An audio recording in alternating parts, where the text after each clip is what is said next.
देखिए, गीता हिंदुस्तान की एक ऐसी किताब है जो कदीम को जदीद से मिलाती है, माजी को हाल से मिलाती है, अतीत को वर्तमान से मिलाती है। गीता कई हजार साल पुरानी किताब है, लेकिन उसकी सबसे बड़ी खूबी ये है कि उसमें बहुत सी बातें ऐसी हैं जो आज की जिंदगी में भी जिन बातों की ज़रूरत है। आपका सवाल है कि मेरे दिमाग में गीता लिखने का, गीता तो संस्कृत में है, जाहिर है उसको मैंने उर्दू शायरी में किया और देवनागरी में भी छपवाया, उर्दू स्क्रिप्ट में भी छपवाया। मेरा मकसद सिर्फ ये है कि कदीम पुराने हिंदुस्तान का जो ज्ञान है, जो इल्म है, जिसका ताल्लुक ज़मीन से भी है और आसमान से भी है, जिसका ताल्लुक इंसानों से भी है, देवताओं से भी है और जन्नत और जहन्नम से भी जिसका ताल्लुक है। आखिर उस ज़माने में ये बातें जो सोची गई थीं वो आज के ज़माने में कितनी कारआमद हैं। इन बातों को जाहिर करने के लिए मेरे दिमाग में ये आया कि इसे आसान से आसान ज़बान में लिखा जाए। चुनांचे मैंने इसको उर्दू शायरी में इसका तर्जुमा किया। गीता के 701 श्लोक हैं जिन्हें मैंने 1761 अशार में मैंने इनको तर्जुमा किया।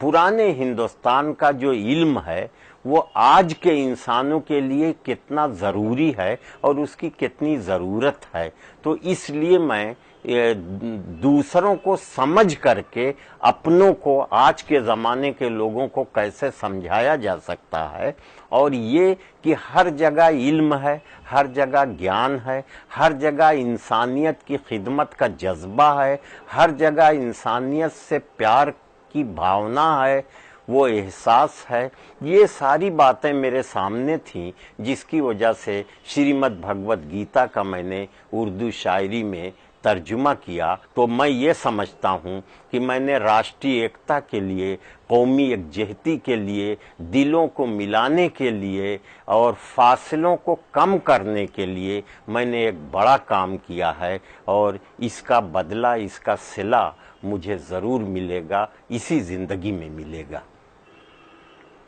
कुछ उसके पार्ट्स भी पढ़ दें। हाँ जी, ये आपने अच्छी बात कही।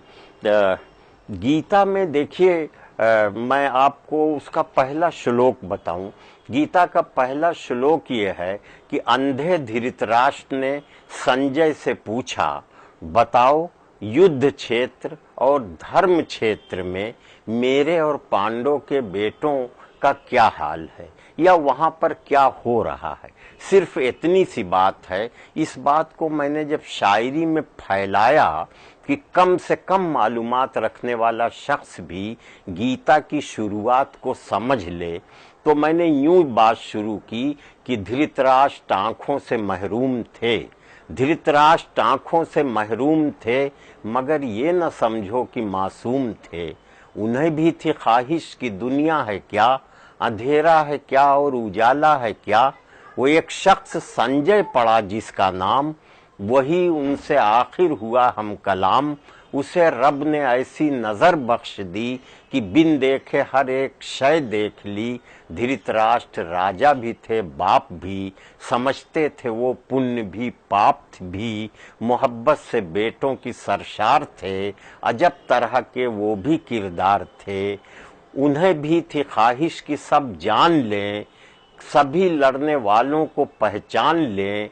कहानी तो संजय सुनाता रहा, है मैदान में क्या बताता रहा।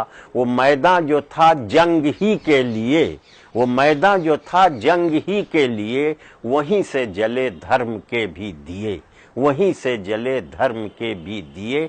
गीता की यही महानता है कि मैदान जंग से वो अमन की फसल पैदा करता है। ये गीता जैसे ग्रंथ की ये महानता है कि शांति वहाँ से पैदा होती है जहाँ जंग हो रही है, प्यार की बात वहाँ से सिखाई जाती है जहाँ लड़ाई हो रही है।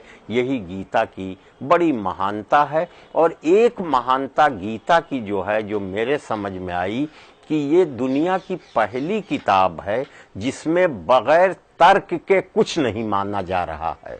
अर्जुन कृष्ण भगवान से तर्क करता है, वो भगवान हैं, लेकिन अर्जुन एक आम आदमी है, मगर भगवान की भी कही हुई किसी बात को वो आंख बंद करके कबूल नहीं करता, बल्कि तर्क करता है, और जब तर्क उसके दिमाग में बैठ जाता है तब उस बात को कबूल करता है। ये आज से 3-4 हजार साल पहले ये जो सबक दिया गया कि बगैर तर्क के जब तक अक्ल की कसौटी पर कोई बात पूरी न उतरे तब तक उसे स्वीकार न करो। मेरा ख्याल है गीता की ये बहुत बड़ी देन है, जो पुराने हिंदुस्तान की देन है, लेकिन आज के हिंदुस्तान के लोगों को भी इसे फॉलो करना पड़ेगा कि बगैर तर्क किए कोई बात न मानिए। और यही तर्कशीलता जो है, यही विज्ञान को भी जन्म देती है कि हम बगैर तर्क किए, बगैर अक्ल को तस्लीम कराए हुए कोई बात तस्लीम नहीं करते। इसलिए मैं गीता की अजमत को, उसकी महानता को सलाम करता हूँ।